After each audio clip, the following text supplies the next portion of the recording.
Hey everybody, I want to tell you about the two bills I had heard in committee this week. The first one was a very straightforward bill. It was heard in the Judiciary and Public Safety Committee around housing. So we currently have a law that says landlords who supply utilities, heat, to their tenants have to maintain a temperature of at least 68 degrees between the months of October 1st through the end of April. That's the current law. The bill that I brought would just expand that a month on either side of that. So it would start September 1st and it would end at the end of May.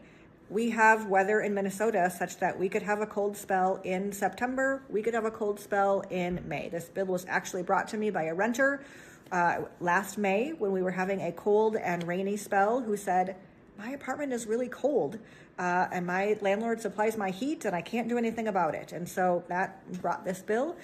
It was laid over for possible inclusion in their omnibus bill. The second bill I had heard was today in the Health and Human Services Committee, and it was around mental health care. We know that there are thousands of Minnesotans who do not have access to the mental health care that we need. We have a shortage of practitioners. There is a challenge with access to getting that care. 80% of counties in Minnesota do not have adequate mental health care providers. And so the bill that I brought would allow Medicaid billing for the collaborative care model of care for mental health care, which is innovative and proven.